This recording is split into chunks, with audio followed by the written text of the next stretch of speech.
Today's quiz focuses on angiotensin receptor blockers, also known as ARB blockers, a vital drug class in managing hypertension and related conditions.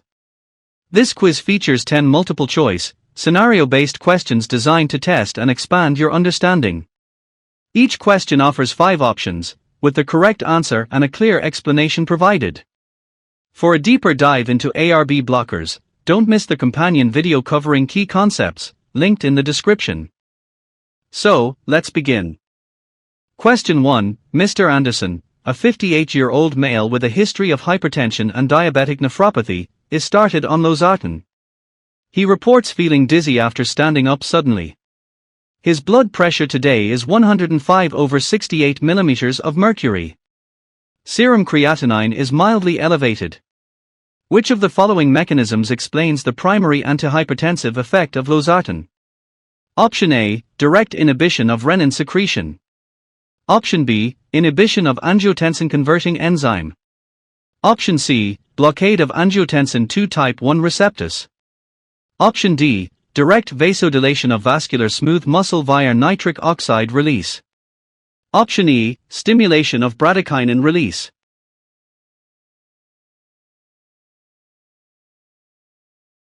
The correct answer is option C, blockade of angiotensin II type 1 receptors. The explanation is that losartan and other ARBs act by blocking angiotensin II type 1 receptors, thereby preventing vasoconstriction and reducing aldosterone secretion. This mechanism lowers blood pressure and offers renal protection, particularly in patients with diabetic nephropathy. Unlike ACE inhibitors, ARBs do not interfere with bradykinin metabolism, which explains their much lower risk of causing cough. All the other options represent incorrect mechanisms that do not apply to ARBs. Question 2. Mrs. Harris, a 66-year-old female with chronic kidney disease, stage 3, and type 2 diabetes, is being treated with valsartan. Which of the following adverse effects is least likely to occur with ARB therapy? Option A, hyperkalemia. Option B, dry cough. Option C, hypertension. Option D, worsening renal function. Option E, dizziness.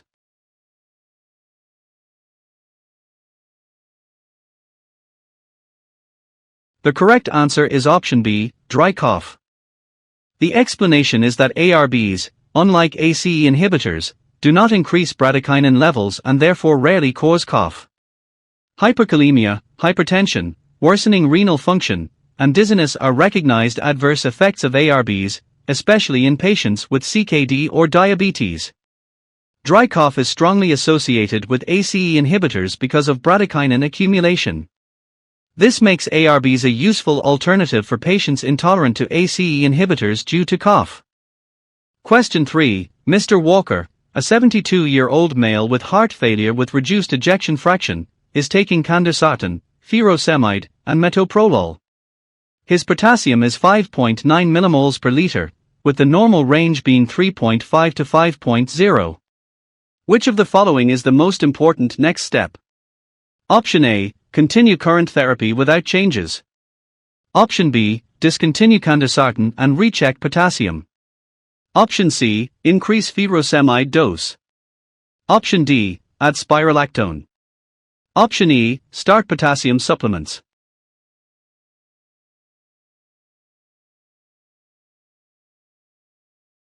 The correct answer is option B, discontinue candesartan and recheck potassium.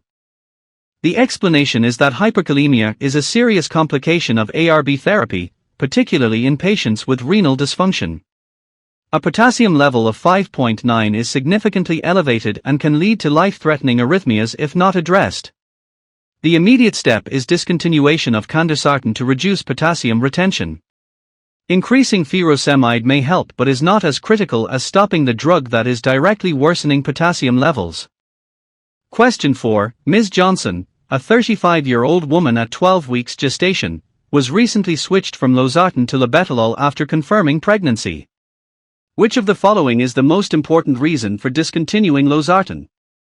Option A, risk of fetal hypertension and renal failure. Option B, risk of maternal orthostatic hypertension.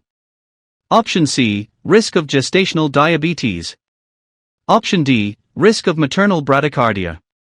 Option E, risk of maternal hyperkalemia.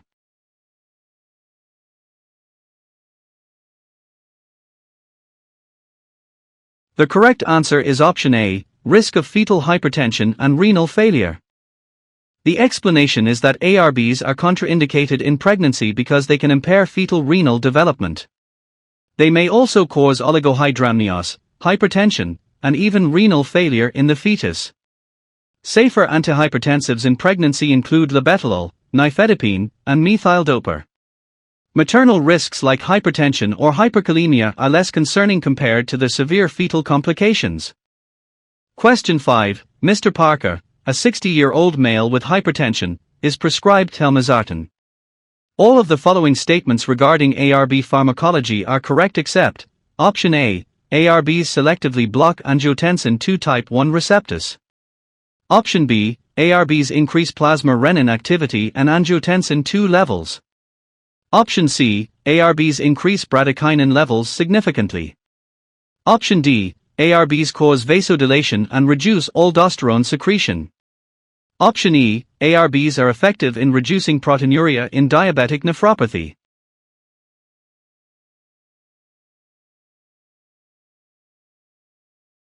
The correct answer is option C, ARBs increase bradykinin levels significantly. The explanation is that ARBs do not significantly alter bradykinin metabolism, which explains why they cause less cough than ACE inhibitors.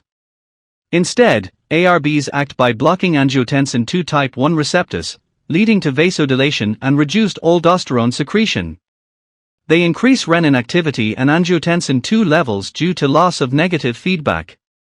Clinical evidence also shows ARBs effectively reduce proteinuria in diabetic nephropathy. Question 6. Mrs. Thompson, a 50-year-old woman, is started on irbesartan for hypertension. Which of the following drug interactions is most important to monitor for when she is also prescribed potassium-sparing diuretics? Option A, risk of hyperkalemia. Option B, risk of hypokalemia. Option C, risk of bradycardia. Option D, risk of hypotensive crisis due to reflex tachycardia. Option E, risk of severe hyponatremia.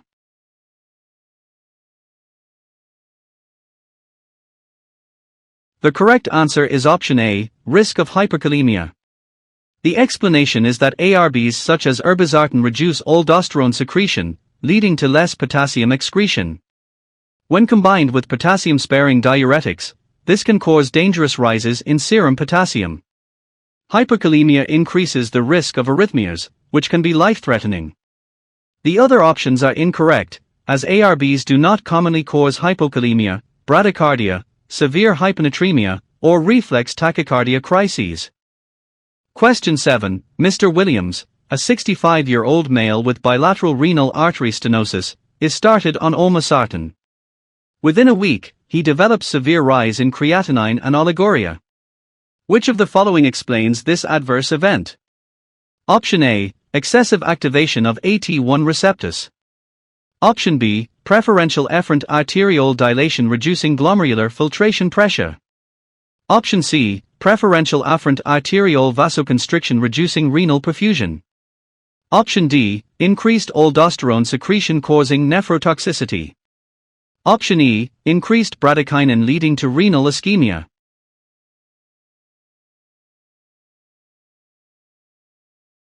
The correct answer is option B, preferential efferent arteriole dilation reducing glomerular filtration pressure. The explanation is that ARBs block angiotensin II's effect, preventing constriction of the efferent arteriole. In patients with bilateral renal artery stenosis, renal perfusion is already compromised. Efferent dilation further reduces glomerular filtration pressure, causing a sharp rise in creatinine and oliguria. The other options are incorrect because ARBs block AT1 receptors, do not increase aldosterone, and do not significantly act via bradykinin. Question 8. Ms. Carter, a 59-year-old female with hypertension and history of angioedema from lisinopril, requires blood pressure control. Which of the following is least likely to cause recurrence of angioedema? Option A, losartan. Option B, valsartan. Option C, candesartan. Option D, enalapril. Option E, olmesartan.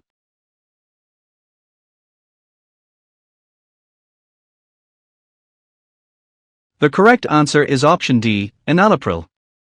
The explanation is that enalapril is an ACE inhibitor, and ACE inhibitors are strongly associated with angioedema due to bradykinin accumulation.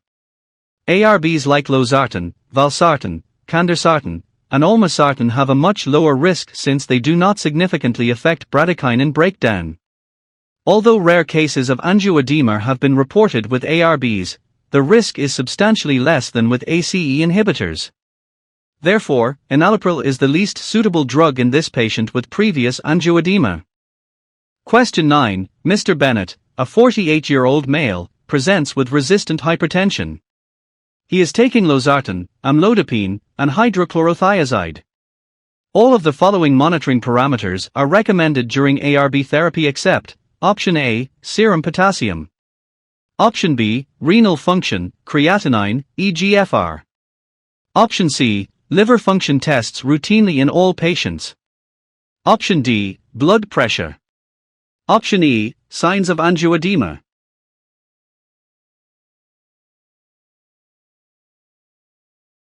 The correct answer is option C, liver function tests routinely in all patients.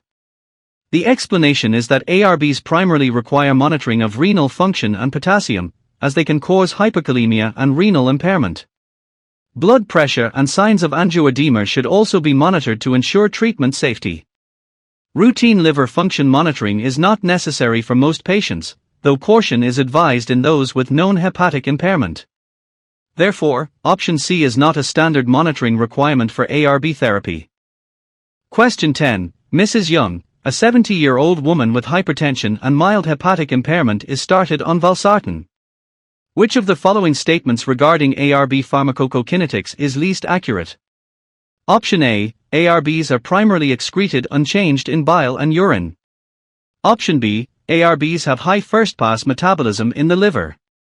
Option C, food has minimal effect on ARB absorption. Option D, ARBs are highly protein-bound. Option E, ARBs have long half-lives allowing once-daily dosing.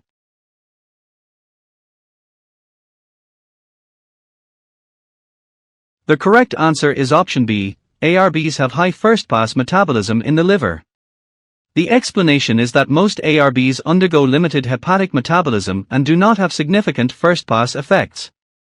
This allows for relatively predictable bioavailability compared to drugs with heavy first-pass metabolism.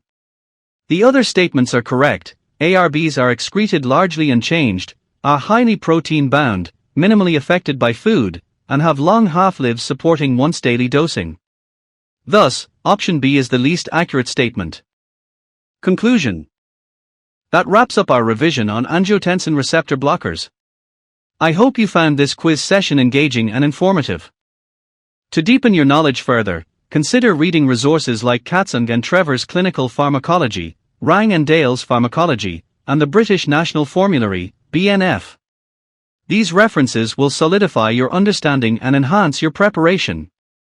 Also take note that in this video, any mention of guidelines will specifically refer to those outlined in the BNF.